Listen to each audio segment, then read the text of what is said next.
Hai hai hai anak-anak hebat. Ketemu lagi dengan Umumba. Jangan lupa like dan subscribe ya. Terima kasih. Semangat pagi anak-anak hebat. Assalamualaikum warahmatullahi wabarakatuh.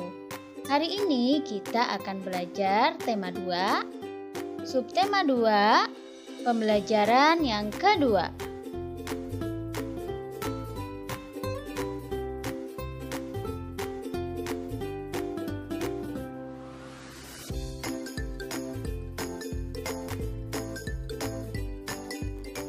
Anak-anak hebat, kemerdekaan yang diraih oleh bangsa Indonesia tidak lepas dari makna yang terkandung dalam sila ketiga, yaitu Persatuan Indonesia.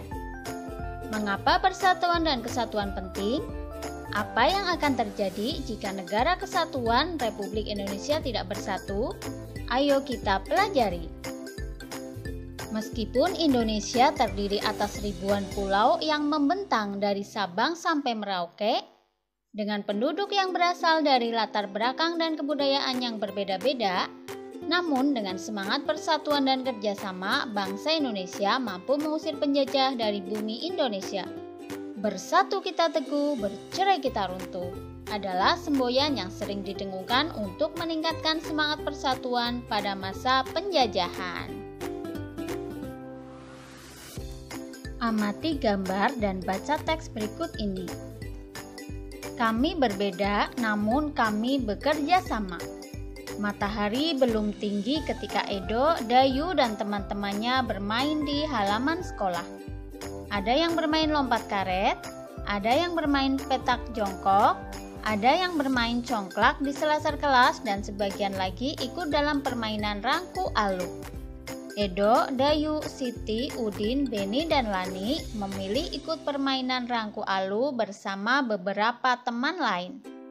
Mereka memang lebih suka dengan permainan olah tubuh di luar ruangan. Baru beberapa hari yang lalu, teman baru mereka, Yanes, yang memperkenalkan permainan ini. Yanes berasal dari Alor, Nusa Tenggara Timur. Permainan yang menggunakan tongkat bambu ini adalah permainan anak yang digemari di sana. Edo, Dayu, dan teman-teman di SD Nusantara senang sekali mengenal permainan baru ini. Seru dan menantang, kata mereka. Anak-anak di SD Nusantara justru gembira menyambutnya. Perbedaan warna kulit, adat, kebiasaan, bahasa, atau agama tidak mereka anggap sebagai masalah. Semua akrab bermain bersama. Pernah sekali waktu ketika Edo bercanda akrab dengan Siti dan Dayu, Hendra berkomentar, "Ih Dayu, mau-maunya kamu bermain dengan Edo yang berkulit hitam? Nanti kulitmu yang putih tertular hitam loh," ejeknya. "Ah, aku tak pernah pusing dengan warna kulit, tak pernah pusing dengan asal daerah. Aku dan Siti pun berbeda, aku anak Bali, Siti anak Sumatera, tetapi kami saling memahami. Pertemanan hanya butuh waktu untuk saling menyesuaikan. Aku pun butuh waktu untuk menyesuaikan diri denganmu, Hendra," balas Dayu tenang. Hendra pun terdiam. Sesungguhnya ia juga tidak pernah mengalami masalah dengan temannya yang berbeda asal. Begitulah gambaran keseharian di SD Nusantara. Anak-anak tetap rukun, bekerja sama dan bersatu walaupun mereka berbeda-beda. Wawasan mereka semakin kaya karena mengenal adat dan bahasa daerah lain. Semakin kaya dengan bermain bersama aneka permainan tradisional. Rangku alu, bentik, gobak sodor, atau cing ciripit menjadi perekat yang menyenangkan. Anak-anak, jawablah pertanyaan berikut ini berdasarkan teks yang sudah kita baca bersama tadi ya. Yang pertama, apa saja perbedaan yang kalian temukan dalam cerita tersebut? Yang kedua, bagaimana sikap Edo dan kawan-kawannya dalam menyikapi perbedaan yang ada? Yang ketiga, apakah perbedaan menghalangi mereka dalam melakukan kerjasama? Jelaskan. Yang keempat, apa manfaat yang kita peroleh ketika mampu bekerja sama dengan orang-orang yang berbeda? Yang kelima, pernahkah kalian bekerja sama dengan teman-teman yang berbeda? Berikan contoh. Yang keenam, bagaimana kalian menyikapi perbedaan tersebut? Jelaskan. Yang ketujuh, Jelaskan manfaat kerjasama dan manfaat persatuan dalam kehidupan sehari-hari.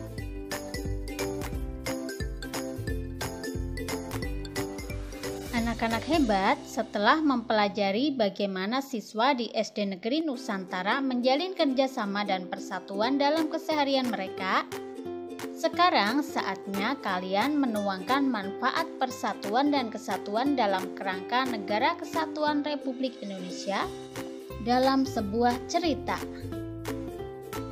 Buatlah sebuah cerita tentang makna dan manfaat persatuan dan kerjasama, baik di lingkungan rumah, di lingkungan sekolah, maupun di lingkungan masyarakat.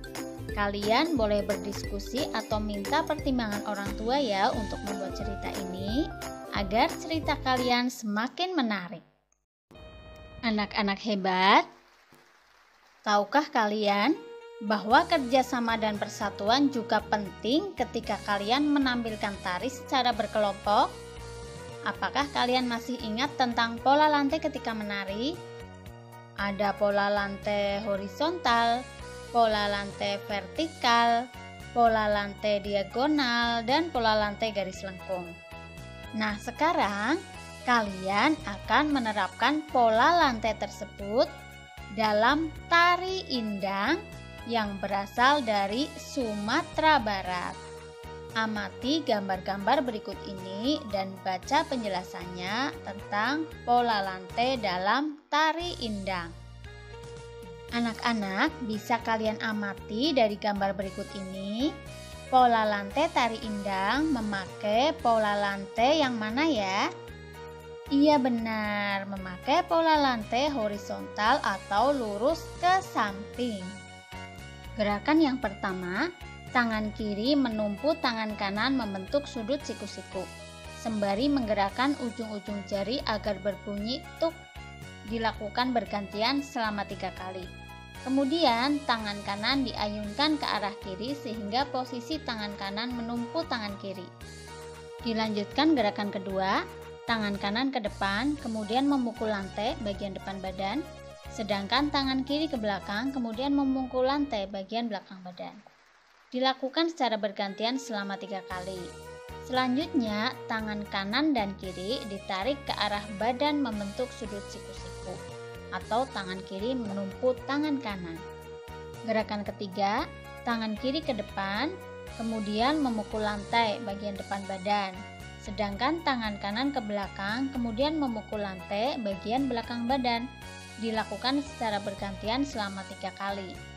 Selanjutnya, tangan kiri dan kanan ditarik ke arah badan membentuk sudut siku-siku. Tangan kanan menumpu tangan kiri. Berarti gerakan ketiga ini kebalikannya gerakan 2 tadi ya. Kemudian, ulangi gerakan nomor 2 dan nomor 3 masing-masing 3 kali. Gerakan berikutnya, posisi badan ke arah kanan, kedua tangan diletakkan di atas paha kanan. Tangan kanan di atas tangan kiri. Kemudian pergelangan kedua tangan digerakkan, kaki digerakkan selama 4 hitungan. Gerakan ketujuh, posisi badan ke arah kiri. Kedua tangan diletakkan di atas paha kiri. Tangan kiri di atas tangan kanan. Kemudian pergelangan kedua tangan digerakkan, kaki digerakkan selama 4 hitungan. Berarti yang gerakan 7 ini kebalikan dari gerakan 6 tadi ya. Kemudian ulangi gerakan nomor 6 dan gerakan nomor 7 masing-masing 4 hitungan. Dilanjutkan gerakan ke-10 yaitu posisi badan ke arah kanan, kedua tangan diletakkan di atas paha kanan, tangan kanan di atas tangan kiri. Kemudian pergelangan kedua tangan digerakkan, kaki digerakkan selama 4 hitungan. Dilanjutkan gerakan ke-11, posisi badan ke arah kiri. Kedua tangan diletakkan di atas paha kiri, tangan kiri di atas tangan kanan. Kemudian pergelangan kedua tangan digerakkan, kaki digerakkan selama 4 hitungan. Anak-anak, demikian tadi uraian gerakan tari indang. Silakan dipraktekkan ya. Mari sama-sama berdoa agar pandemi ini segera berakhir, sehingga kalian bisa mempraktekannya di sekolah bersama dengan teman-teman.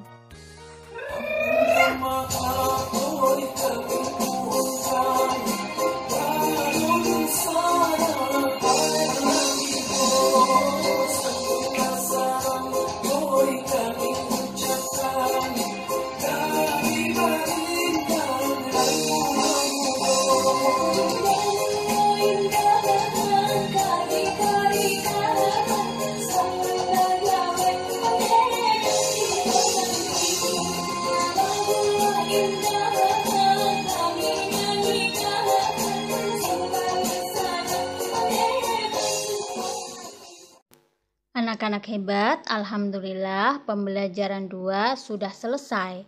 Hari ini kita belajar tentang persatuan dan kerjasama serta manfaatnya. Dilanjutkan dengan belajar tari indang yang berasal dari Sumatera Barat. Oke anak-anak, sampai jumpa di video pembelajaran berikutnya. Wassalamualaikum warahmatullahi wabarakatuh.